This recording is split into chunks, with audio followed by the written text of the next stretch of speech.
జై భూలో గణేష్ మహారాజుకి ఉండ్రాల గణపతికి జై జై నినాదాలతో గణేష్ మండపంలో యువకుల నృత్యాలతో సందడి నెలకొంది. మెదక్ పట్టణంలోని ఏకలవ్య గణేష్ మండలి ఆధ్వర్యంలో వరుసగా 3 రోజుల పాటు అన్నదాన కార్యక్రమం, భక్తి కార్యక్రమాలు నిర్వహించారు. గణేష్ మహారాజుకి ప్రతిరోజు నిత్యం పూజలు అందుకున్నారు. గణేష్ మండపాల వద్ద యువకులు నృత్యాలు, భక్తి పాటలు, భజన కీర్తనలు చేస్తున్నారు. మెదక్ పట్టణంలోని ఏకలవ్య యూత్ గణేష్ మండలి ఆధ్వర్యంలో కార్యక్రమాలు చేపడుతున్నారు. అలాగే మెదక్ పట్టణంలోని పలు వార్డులలో గణేష్ మండపాల వద్ద విద్యుత్ అలంకరణతో పాటు కోలాటాలు, భక్తి గీతాలు, కుంకుమార్చనలు, లలిత పారాయణం వంటి కార్యక్రమాలు మహిళలు చేస్తున్నారు. అనేక మండపాల్లో గణేష్ మహారాజుకి కూరగాయలతో, పెన్నులతో, పుస్తకాలతో గణపాయాలను అలంకరిస్తున్నారు. వేద పండితుల సూచనల మేరకే చంద్రగ్రహణం సందర్భంగా 9 రోజులకే పురోహితులు నిమజ్జనం చేయాలని చెబుతున్నారు.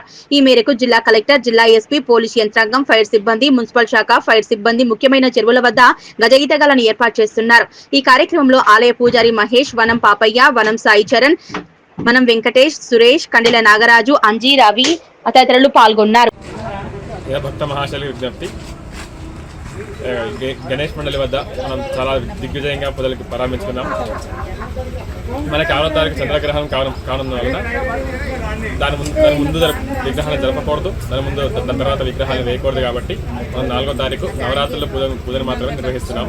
నవరాత్రులు ఎందుకు చేయాలంటే పూర్వము వ్యాస భగవానుడు గణపతి చెప్పారనమాట. గణపతి ఒక మహాభారతం రాస్తున్నప్పుడు వ్యాస విరచిత గణేష లిఖిత అంటే వ్యాసుడు చెప్తా ఉంటే గణేశుడు రాస్తా ఉన్నాడు. అప్పుడు ఆ మహాభారతం రాసేటప్పుడు 9 రోజులు పడింది. కాబట్టి నవరాత్రులు మాత్రమే మనం పూజ నిర్వహించాలి. ఆ నవరాత్రులు కూడా ఎప్పుడు నిర్వహించాలంటే చవితి నుంచి ఏకాదశి దాకా నిర్వహించిన తర్వాత మనకి వినాయకుడు మొత్తం మహాభారతం కంప్లీట్ అయ్యేసరికి గంగమ్మలో స్నానం చేశాడు. స్నానం చేసిన తర్వాత 9 రోజులు లేపిన తర్వాత 10వ రోజు గణపతి స్నానం చేశాడు. కాబట్టి 9 రోజుల తర్వాత లేపి 10వ రోజు మనము నిమజ్జనం చేసుకోవాల్సిందిగా సూచన.